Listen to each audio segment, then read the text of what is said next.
Good evening and thank you for coming here tonight. Now it's Christmas party season, and hope you're not missing anything to come here, but hope to make it worthwhile. Okay, we might have just a few more people coming through. We came for December meeting, and first I want to give 30 seconds or more to our host from the Bank of Ireland. Sure. Oh. Okay, so thanks for coming this evening, guys. Literally just 20 seconds about what this space is. So, first of all, there's a fully functioning branch, and there's two other elements to it. One is the event side, so we'll run 328 events by the end of the year.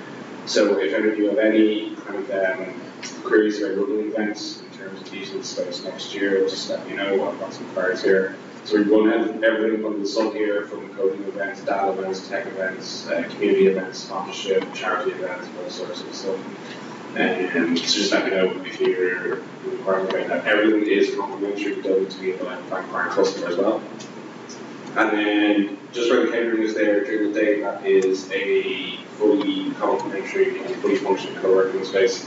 So anyone can come in and use the space if you want to do whatever you want to do, from 8 o'clock in the morning until 6 o'clock in the evening. You can actually come in and use the space really complimentary. So, and then yeah, finally, it is a fully functional branch, so have any banking needs, just let me know. Thank you. Thank you. Thank you, Paul. Okay, I'm going to give the microphone now to Serg, who's going to talk to us first time tonight. Welcome. Thank you very much. So, guys, first of all, welcome. We're going to talk about CSS, and as we already understand, there are many of us who actually work with CSS, and many of us who use SAS and already even tried some new features. And today we're going to talk about all this. Sorry, I cannot find my mouse. Yeah. Okay.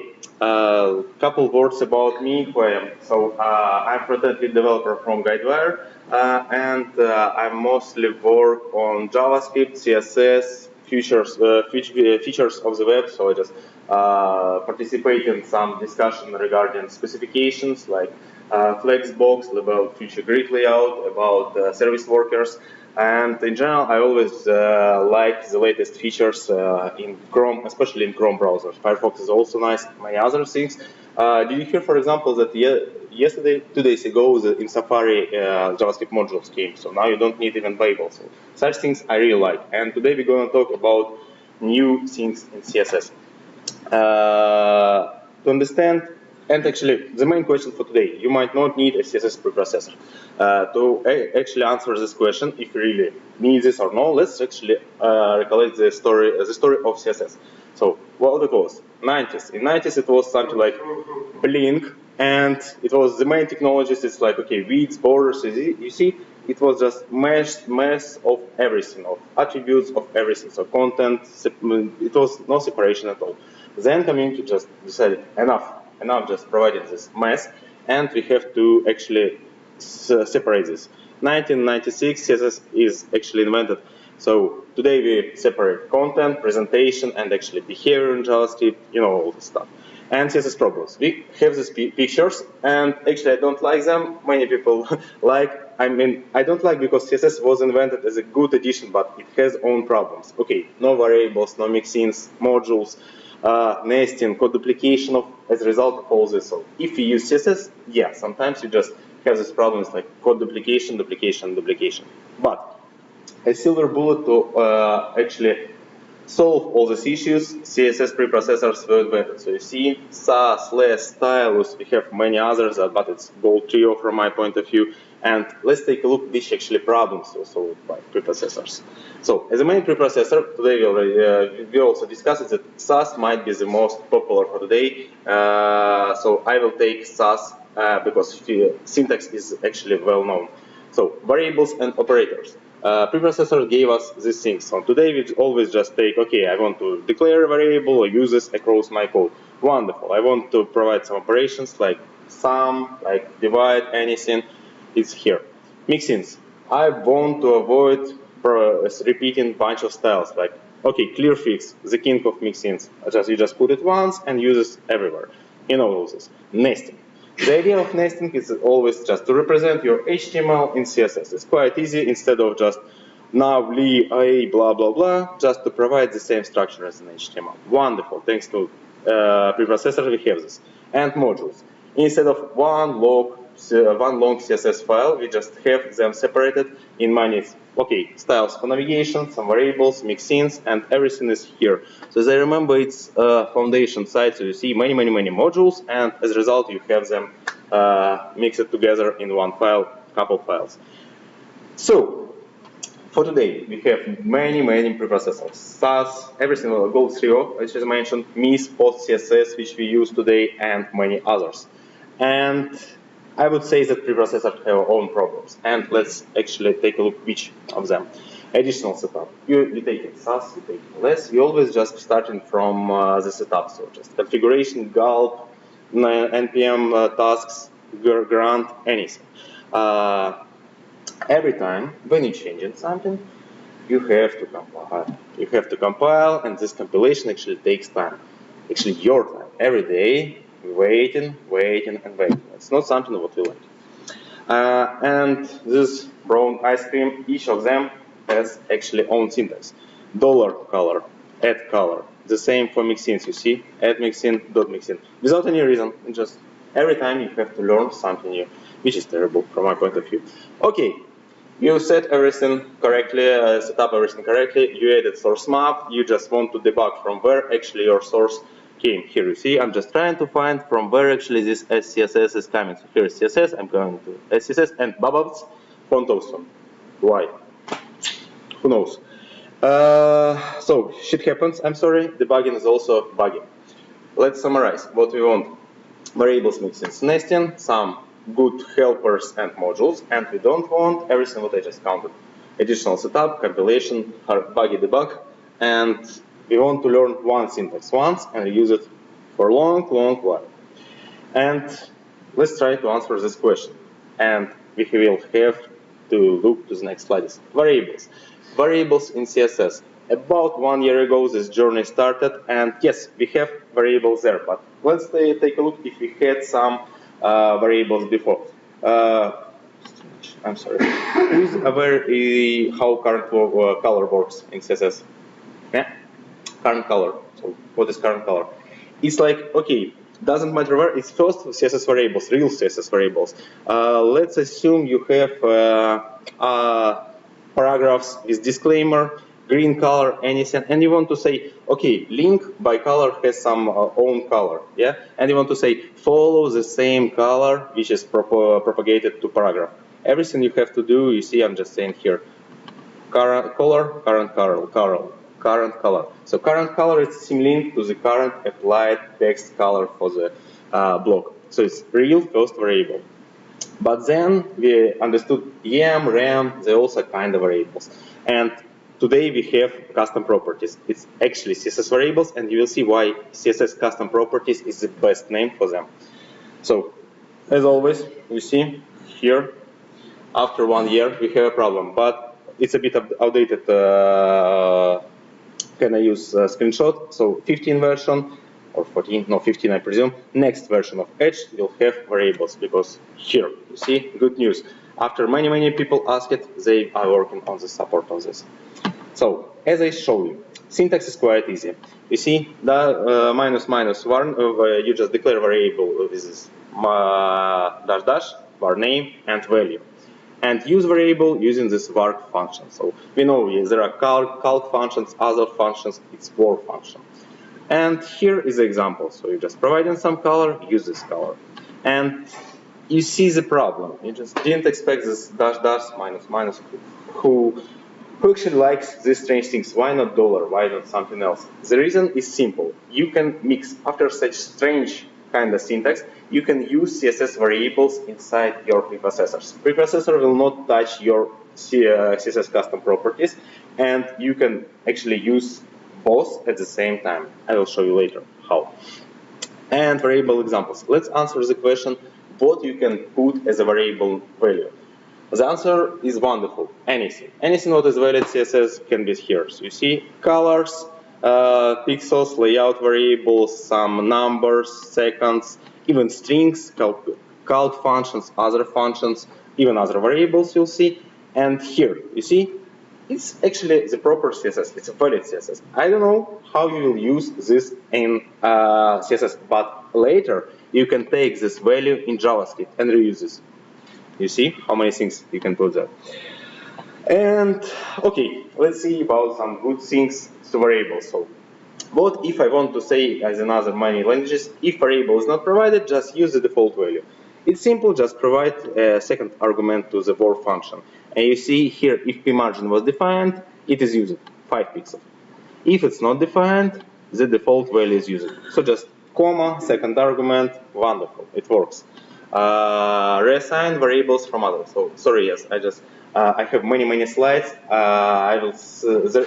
This is available on my site. You'll have the link in the end. So if you're interested in some particular slide, you can actually get access to this. And you can not only provide default value, you can reassign variables. You see, or just mix them. I have a variable, and in another variable I'm just have the same. Just give me that variable and concatenate with another string, which works. So you can reassign, reuse, anything. As any other variable. You see, it's actually as any other variable. It looks like any other variable. That's just the syntax, dash. So everything like their cascading rules, everything what you know how it works for colors, for background, it works for CSS custom properties as well. There is initial, inherit, and unset values which you can apply for any CSS properties. You can do the same for custom properties. To inherit, reset them, anything, which is good. And if the name is custom properties, why not to use them as really custom properties? Box shadow color, there is still no such actually property. But let's say on hover I want to change only this. I don't want to show box shadow 0030 pixels orange. I want just to change this color. You see everything what I did provided. The variable here, usage of variable here and change this variable. And it works. Nothing else. So you can emulate new properties using this as well, which is cool. And scopes. The idea of scopes, how variables are cascading, is the same as other properties. You see, if you provide this on root scope, who's aware what is root in CSS? So root usually is root. Yeah, usually it points to HTML. Depends. If it's shadow DOM, it might be tricky or something, but in 90% of cases, it's usually HTML. So it's just kind of equal. And okay, here is global variable. After assigning this to root in your CSS, you can use this anywhere. For block, you see it will be just scoped to the block, and block highlight is even more specific regarding to my HTML syntax here. So in block highlight, you can use only all of them. Global, block var, and block highlight var. So again, if you know how other properties cascading, you know how this works. And scopes. As you might expect, CSS native and preprocessor scopes are different. Let's take a look. Here, remember my things like, okay, block contains block highlight. I'm sorry. I'm saying, here's my global font size. And for block, I just changed this font size. And actually for block highlight, I'm using that variable font size. If I don't provide this line, font size for block will not be changed, because preprocessor doesn't know anything about your HTML, about your DOM structure on the place. But on the other place, browser knows everything. And if you're saying, okay, block should have another font size, it will apply this another font size. So here is the difference. So don't forget, they are different in terms of scopes. And what might be a good example of scope? As always, it might be global scope, root. It might be media variable. I will show you later. So, okay, you're saying for mobile screen size, just this variable has different value. So it's just another scope, actually. And states, however, active, anything else is also providing a new state. I mean, a new scope. So you can just reassign them and they will have another values. And let's take a look to the real demo. So as I mentioned, they are alive. Let's take a look to source code. Source code is simple. You see, I'm saying, okay, for root, I'll do this a bit bigger. For root, it's desktop. As only it's smaller than this value, it's tablet. As only it's even smaller, it's phone. As you see, it's just strings. As I showed you, the best way to actually debug CSS variables is CSS. I don't have any JavaScript, anything. I'm just saying body, CSS generated content after, just show me the real value. String category, blah, blah, you see? It's just real. It's not JavaScript, nothing else. And let's take a look. Here you see it's after on the body. Here is tablet, here is desktop. So they are alive. No processing, nothing else. And you can debug them directly in the browser, which is super nice. Operators and calculations. As I said, we want sometimes summarize, multiply, provide some operations with them. So first idea, like variable multiply, doesn't work. Doesn't work because CSS doesn't know. What do you mean it's like 1 rem multiplied to 1 and 5? I just don't understand here. So any ideas? We just use CSS variables. So what? Wrapping calc. In calc, correct, exactly. So calc, it was invented exactly for such things. You're saying, okay, browser, here is my value. It might be multiplied, it might be divided. I just want to apply some operations. And here how it works. Just wrap in calc and it works. Thanks. This is it. So calc rules. And let's take a look how far you can go with these examples. So let's open Safari and I will show you that actually it works. What I'm doing here. Is just variable R, G, and B. As you see, I don't do anything else from JavaScript. Actually, from JavaScript, I'm just changing the value of these variables. That's it. No JavaScript at all here anymore. So let me just make it a bit bigger. Safari. Here, I'm changing variable values. RGB, and you can understand where I'm going after. So after that, I'm just applying, okay, give me a color depending on this variable. So I'm constructing color from actually, Safari. Who uses Safari? Yes, Chrome? Okay, so styles. Let's go to styles. And here, everything what I'm doing, I'm sorry. I'm also not using Safari.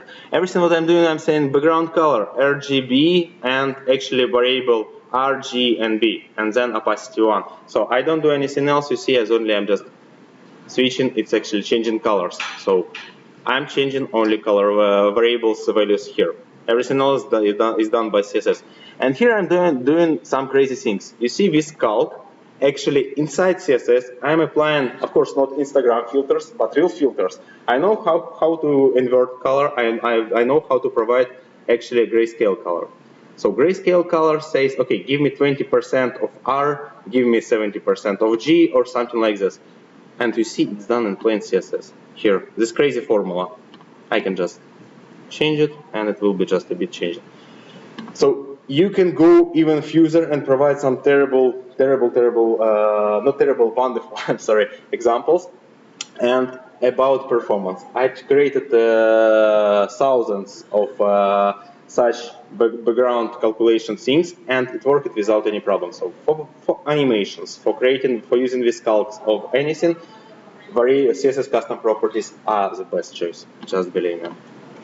And okay, what about CSS is nice, but we live in the world with JavaScript as well. How to interact with JavaScript? So do you remember before, if you used some font, tablet sizes in your CSS, how could you say this to JavaScript? So usually you created some terrible things like JSON in your CSS, saying, okay, my phone, my tablet is this values, and then you just tried to read this from JavaScript. You don't need this anymore. Just say, okay, here are my values. Like you see, phone, tablet, media breakpoint, or anything. And everything you have to do from JavaScript, just use this get property value and read phone, let's say media query breakpoint, or anything else. And you can not even read, you can also assign. So you can just interact absolutely with both ways. You can just read from CSS, assign from CSS, and as a result, you can do some crazy things. So let's take a look. Oh, I created wonderful demo. So who likes 3D CSS? Guys, who created some 3D CSS? Okay, so wonderful. We have somebody who actually likes these things. What I created here, world. I created, I will show you, so it's 3D CSS scope. I just use this rotate and it's everything else. And actually I applied CSS variables to change transformation. So as you see, in my translate Z, I just using translate Z CSS variables. And here, let's try it how it works. You see, I'm changing CSS variables. I don't do anything else. The same for rotate Y, and the same for translate Z. Okay. I just updated Chrome today before it worked faster.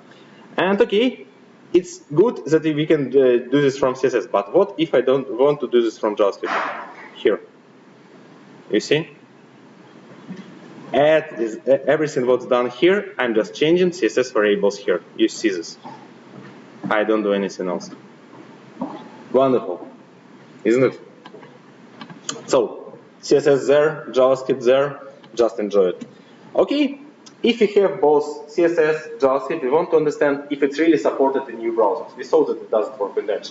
So, how we can do this? In CSS, there is add supports rule. Add supports says that, okay, try if browser can just work with these things. If no, if yes, it's supported. If it cannot work with these things, it's not supported. Easy, isn't it? The same for JavaScript. There is window.css.support. So there is a global things how you can check that anything is supported. It's not only for CSS custom properties, it's for everything actually. And when it might be useful, you can check, you can create in your project, okay, CSS with custom properties. And you can create another CSS without custom properties. If it's not supported, you just remove, change the applied CSS files. I just did this in my previous project. It might be not so good, but you have ability to do this, or just provide some enhancement, or again for fallbacks. It just works. And again, I just said many good words, but you are still looking for something what cannot be done with preprocessors, but can be done with CSS variables. I already showed you that you don't need compilation or anything, but it might be even better. So, who created color schemas, color themes, schemas? It's a pain, honestly. Every time we had a white site like this one, designers, your customers, anyone just comes and saying, I want a dark one. Thank you, saying you, and starting just creating another CSS. So you just either applying some specific class or creating a separate CSS for this. You don't have other options. So you have overload in CSS. There is only one way before we had custom properties. With custom properties, it's way more better.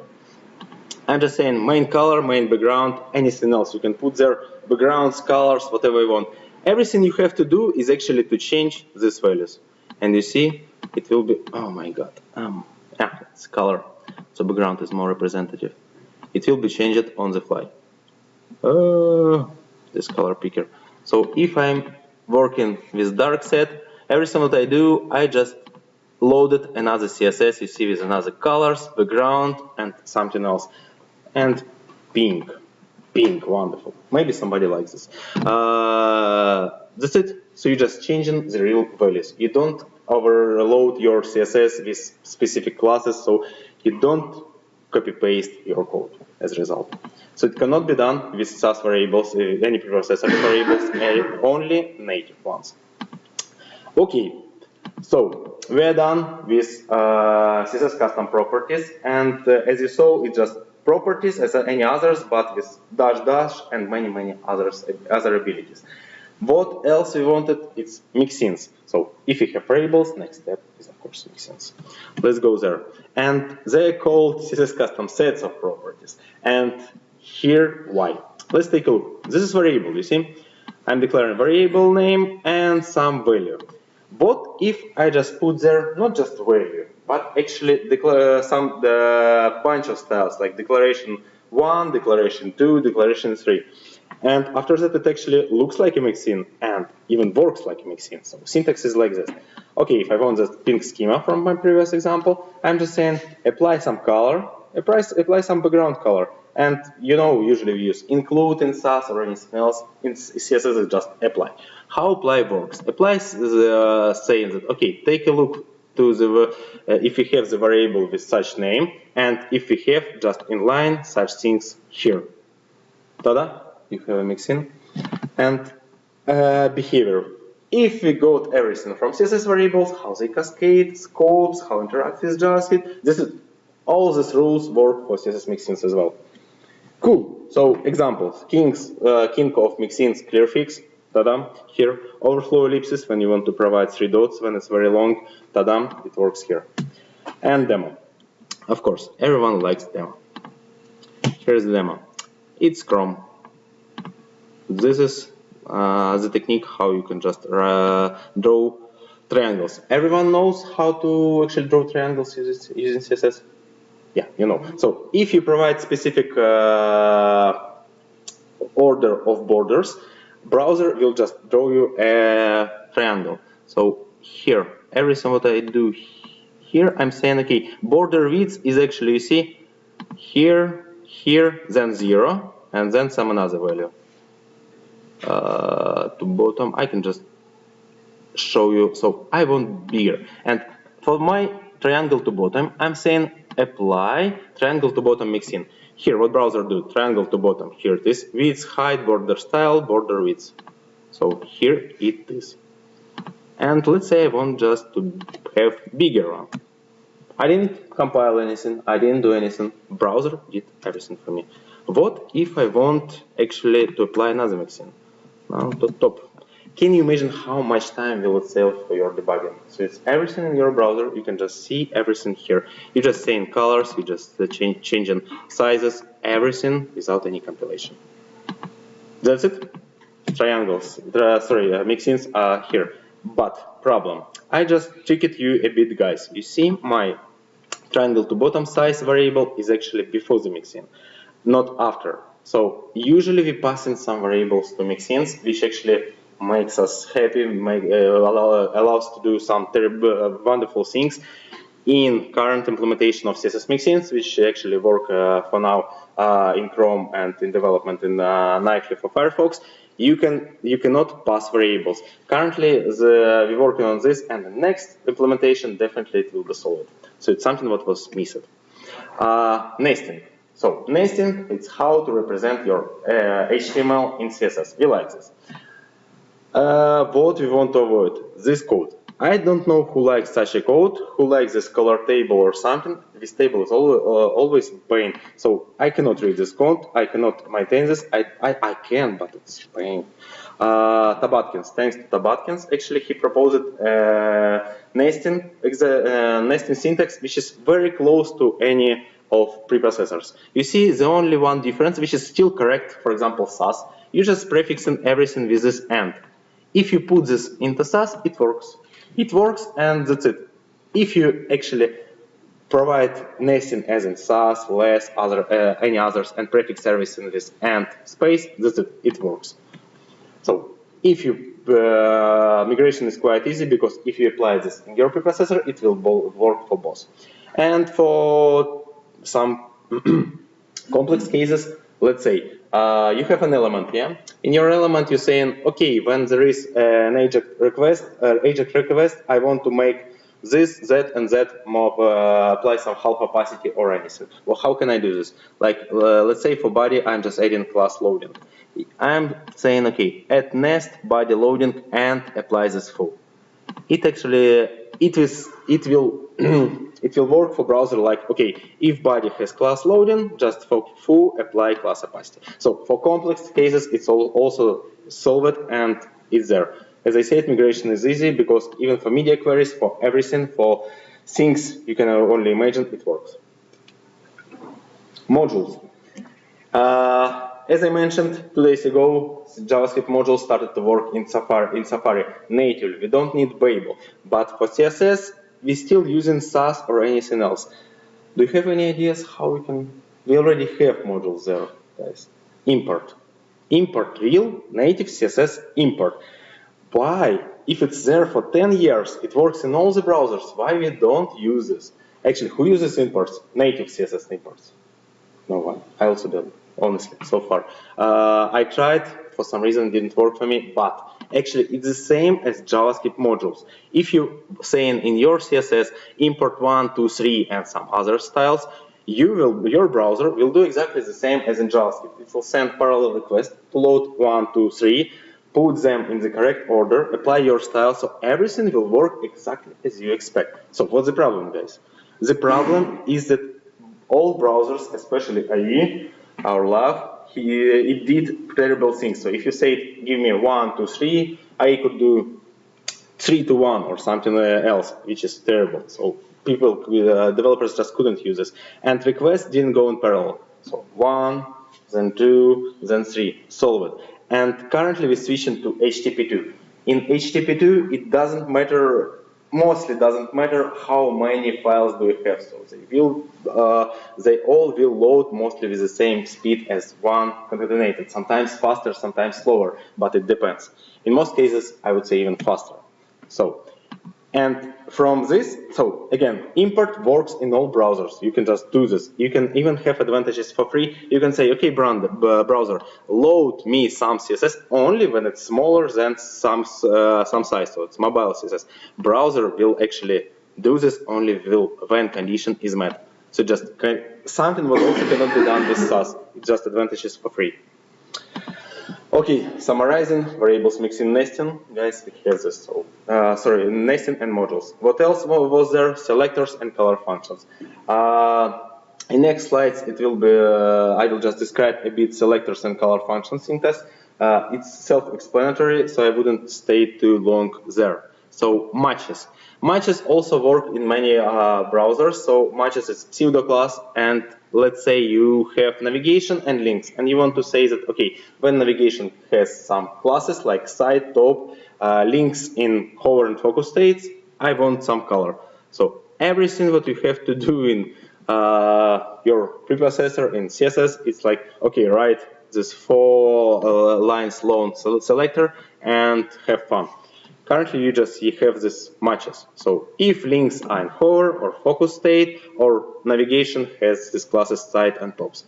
Handy, just handy thing, custom selector. Custom selector, it looks like a variable, and in this variable, you're just saying, okay, I want to put some selectors and reuse them after. Who remembers how many input types we have in HTML5? 15. 15 input types, and you want to say it's quite a usual solution what Bootstrap provides. Bootstrap provides, okay, when it's class disabled or attribute disabled for input, it has some half opacity or anything. And even better, when it's hovered, it's 0.6 opacity or something. So can you imagine, in Bootstrap it's actually not 30 lines, but sometimes it's 10 lines of code like, okay, input type date disabled, input type password disabled, input type data date disabled, and everything what you have to do now, just say, okay, custom selector, include name is text inputs, and include type text, type password, anything like that. And that's it. 2 lines, you see, everything, 1 line per your rule. So it's handy as well. And color functions. We love colors. Everyone likes colors. In modern web, colors and typography are actually 2 very important things. And what if I just want to play with colors? In SAS, we have many color functions. Like, okay, give me a opacify, give me more black color, give me something else. Currently in CSS, I'm sorry, not currently, after a while we will have, so this specification is already went after a draft, so it will be implemented in very soon. So I'm saying, here is my color, red. Then I want to apply adjuster. Adjuster, it means, okay, after that do something else. Give me a little bit more black color and even more black color. So and then you can just say, okay, give me less black color, and if it's plus 25, it will go back if you do minus 50. But come on, better just to show a demo instead of saying many words. So here's the demo video, which is better than 1,000 words. As I said, you can apply some adjusters. And here is the color, how it's changed.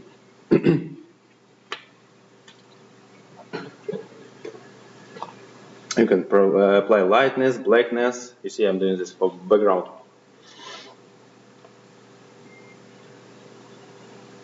And you can blend styles, which looks like a magic because actually you're saying, okay, blend me background and color of the text.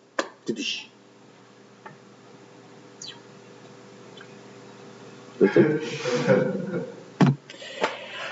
Cool. So we have colors. Other things, so responsive design. Responsive design, we love media queries. We love what they gave us. So today we just create the sites very easily. But only one problem, maybe a couple problems with media queries. Terrible syntax. It's long. It's not easy to read. It's hard to actually copy paste so much code. So we want just to set breakpoints and reuse them across our project. So next level of media queries will give us actually custom media queries, which means I want to say, here is my tablet size, and that's it. Just apply the styles only for this tablet size. If you use it something like breakpoint, mixin in SAS or anything else, it's exactly the same, but in your browser by default. And media queries ranges.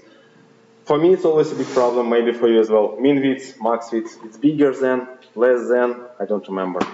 Just use these ranges. More, less, that's it. It will work after a while. And I'm saying it will work, it will work, it will work. Okay, CSS variables work, but can we use all these things today? We have CSS variables, CSS mixins work in Chrome Canary, some other stuff work in different browsers like now Nightly. CSS Next, something what you mentioned. It's wonderful post CSS bunch of plugins which makes everything what I described today work. So custom properties, custom mixins, media queries, colors, nesting, matches, most of the things with some actually limitations, but you can use this. If today you have, if you use autoprefixer, who use autoprefixer? Yes. It's wonderful stuff which actually provide you can actually avoid any problems with thinking about vendor prefixer. WebKit, Moz, forget about all this, just include autoprefixer. If today you use autoprefixer, you just change autoprefixer to post CSS next, which actually includes autoprefixer, that's it. You are done. You can use everything what I described today, as I mentioned, these small limitations, but it's there. So how to migrate? In short, you have a preprocessor. You just add in post CSS and CSS next, as I said, and you can use everything what we discussed today. If you want to go fuser, you can just switch just to post CSS from your preprocessor. You want to, because you have variables, you have mixins, you have everything. And for example, when everything works in your browser, just remove post CSS and it works. So it might be a good strategy. So for example, I will show you, I switch it from me to CSS variables. Suggestions for today. I just switched most of my project to use CSS variables somehow. Sometimes it's SAS based, CSS variables-ish syntax. So what is better? SAS, CSS these days? Still, there are many things in SAS which you don't have in CSS. You cannot use functions or anything like this. So SAS is a very powerful thing. CSS variables, CSS mixins, everything is in your browser. It's very fast. It's very wonderful and is applied immediately. So just mix them. Mix them because you can. So this is my suggestion. And here is an example of my site. So maybe just here is a video. But maybe I'd better show you that actually just works in the browser. So here is my blog. What I'm doing here for HTML, you see there are many variables. Link, hover, color, so gray color like main background. So what do we have here? Something terrible is going on with my Chrome. And I will show you. So here are buttons. You see these buttons, and I'm saying okay, there are about 5 buttons in the row, applying some logic which you usually do in SAS.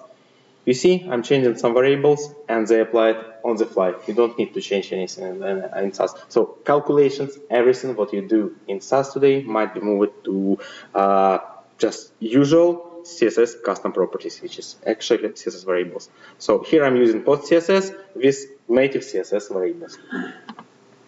That's it. And conclusions for today. We have plainly mostly everything what we need for today in CSS from preprocessor. Everything what we need from preprocessors in plain CSS. Variables mixins, modules nesting, complex selectors, and many helpers like color functions, matches, blah, blah, and other things. Polyfills and mixins, which make it work today, the syntax, or even make it natively, anything.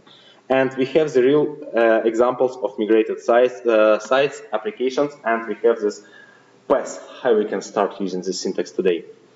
So, how can you stay tuned? You can just subscribe to CSS working group drafts and issues, RSS, anything. CSS Next issues, because it represents the current state of things, and some spec proposals from other guys.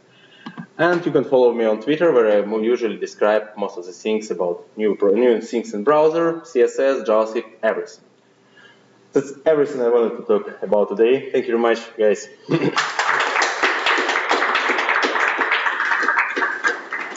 Questions?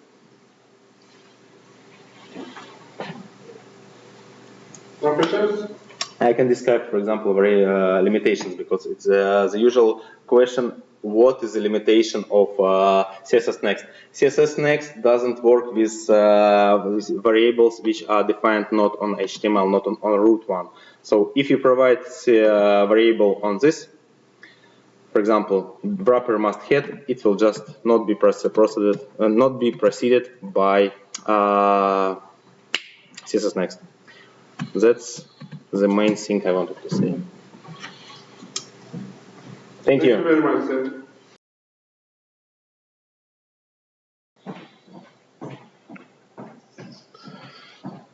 Okay, so let's start part 2.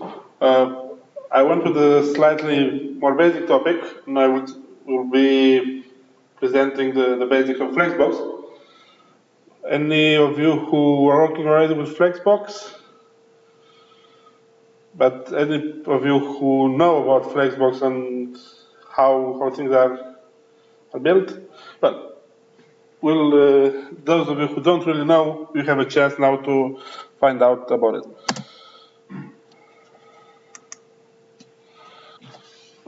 Okay, the definition has a very funny name. It's called CSS Flexible Box Layout Module Level 1. And its aim is providing a way to lay out, align, and distribute space among items in a container for items of unknown size, dynamic, added, and everything else like that. There's a bunch of definitions which is related to the terminology of Flexbox. We have a container, here represented in yellow, which is the Flex container. We have Flex items, which are the children. We have two axes of the flow. We have the main axis that normally is left to right, like the normal flow. Actually, is the same direction as the text direction. If the text is right to left, then the main axis is also right to left. We have a cross axis, which gives us the vertical alignment. We have start of the main axis, end of the main axis, start of the cross axis, and we have sizes for the flex items and a cross size that is the other size. And yeah, you have to admit there's a lot of funny and funky words there that kind of boring. Let's see the support is almost full green across the board. Internet Explorer 11 has a bunch of bugs, has a bunch of differences to what everything else has, but it's Internet Explorer. Why are we surprised about it? It's easy. You take the container, you put display flex or inline flex. The difference between them is if you have flex, then the container will be a block. If you have inline flex, the container will be an inline block.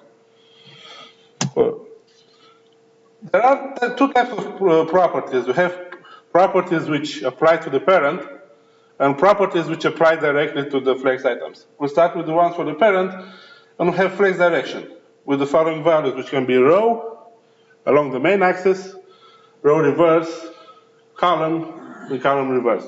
Practically, if we return back to here, row will be along the main axis. If we switch to column, practically it inverts the two axes. The main axis becomes vertical and the cross becomes horizontal. The next one will be flex wrap, which tells us what will happen when there is no more space for the elements. The default value, which is no wrap, will make items shrink and try and fit as well as possible into the existing space. If you put wrap, then it will fold the ones that are too many, and wrap reverse simply starts from the other direction. At the bottom, as you can see, it still follows the main axis, but it's inverted across the cross axis. Flex flow is the next property, and is actually a shortcut which allows you to put together flex direction and flex wrap. So not much examples about it. Justify content tells us how the space gets distributed when you have when the items take less space than the full container. We have the default, which is flex start. Everything is aligned from the beginning. The rest of the space sits at the end. We have flex end, which is like text align right. We have center, and the most useful ones are space between, where the existing space gets divided and split in between the flex items, or space around, where again all the space gets divided, but it's evenly set up on both sides. Space around looks very much with the CSS grid, no? Like every grid, you have the columns and the gutters. So that's how space around works. Next, we have align items. Align items work on the cross axis, mainly on vertical. Here we have flex start when everything is at the default at the top of the container, center at the middle, flex end. Baseline aligns all the items so that each of their own baseline gets along the same line. And stretch takes all the space available and makes all the items equal in size. The next one is align content. Again, not many new things here. We have flex start, flex end, center, space between. This one actually is applied when you have more than one row. If you have a single row of items, this property gets ignored. And this property deals with the space that is between these lines. The only difference from what we've seen before, it would be the stretch property, in which the existing space is taken, is divided equally, and is added after each row. I've seen some examples, and I'm not 100% sure which is the intended one, where stretch was defined like it would stretch the components. But most of that was on CSS tricks. It could have been one of the old Nordal article, because every other reference that I've seen takes this approach with space evenly distributed. Next, we can go about properties that applies to the flex items themselves. And the most intriguing is order. We all know that DOM elements are displayed in the order they are defined in the code. Here, order allows some elements to be put before others in the display. So we have examples when 1 and 4 have order 0, so they keep their order in the normal flow. And we can switch and place them. Normally, if you have, they will follow the order. If you define it in an explicit way, like it's here, yeah, it's 0, 1, 2. because 1 and 4 have both order 0, they are put together. The 3 having -1 is put at the beginning. Next, we have flex grow. If everything stays with the default value of 1, default is 0. Flex grow shows how the items will expand when you want to fill the whole space. If you put 1, it's actually this value is a proportion. If everything has 1, they will equally stretch. Like if you have in the next example, 1, 3, 1, 1 means that the item number 2 will be 3 times as larger. And with 0, it will just use the predefined or auto values. Flex shrink is the opposite. Like we've seen, we have no wrap, and you're trying to compress them. If you have flex shrink 0, you don't compress that item. Everything else compresses, that one stays the same.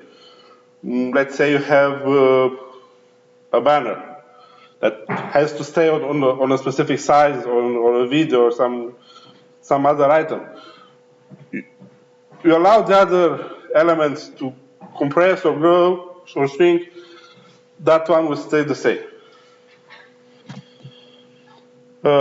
Flex basis, again, gives you the default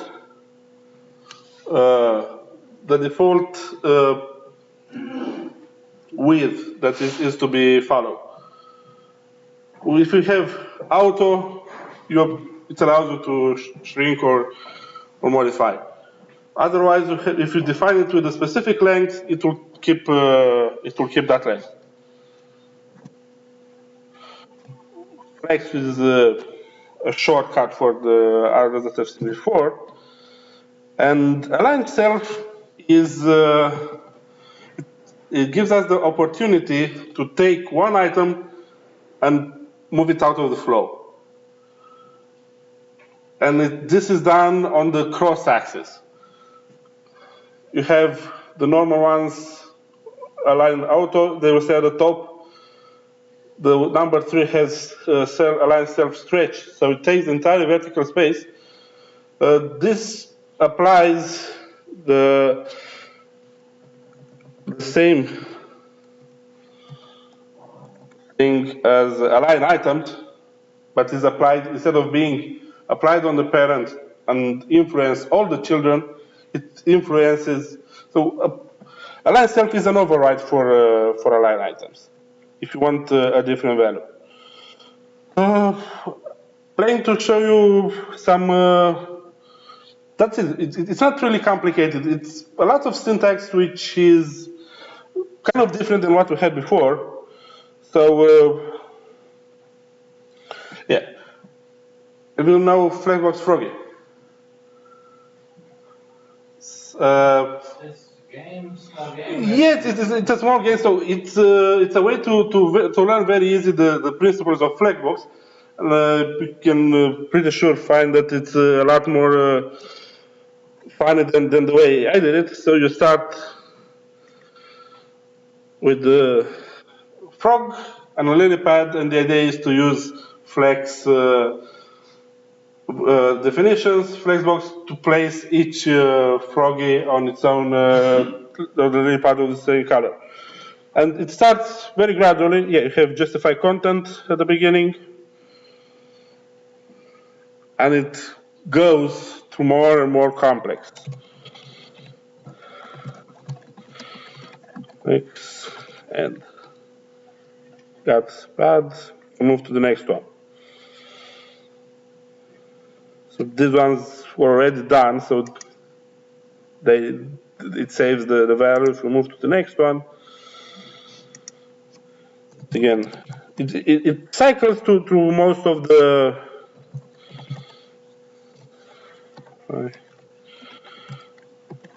And this one looks like space, no space around.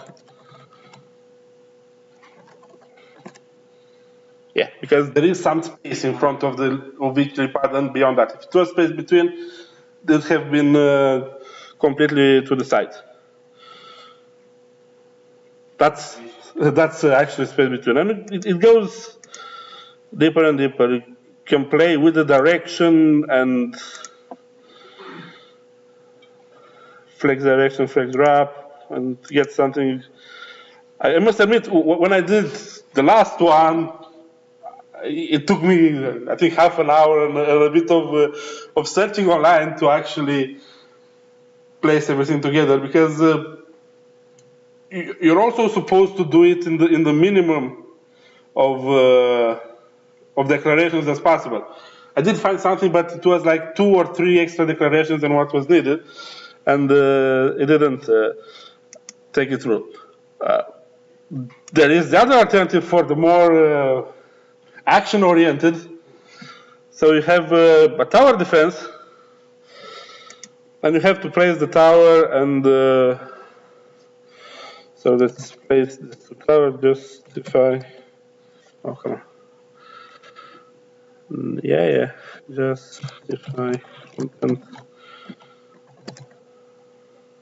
No, that's not what it's. Should be center.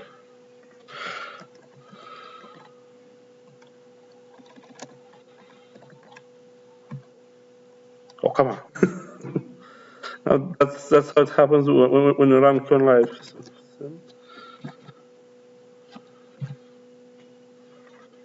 Yeah, okay. Yeah, I'm so used of using Irish and British form that have to realize that actually this uses American syntax for the word. We start the wave and starts.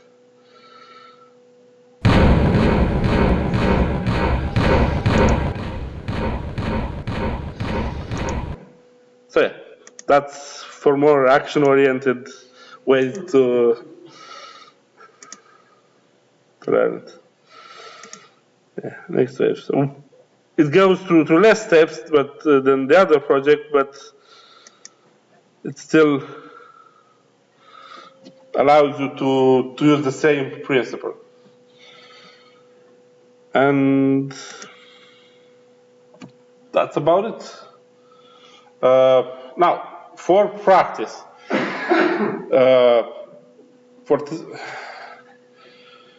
should probably hit what is the last slide of the questions, but I'll add a little bit more context.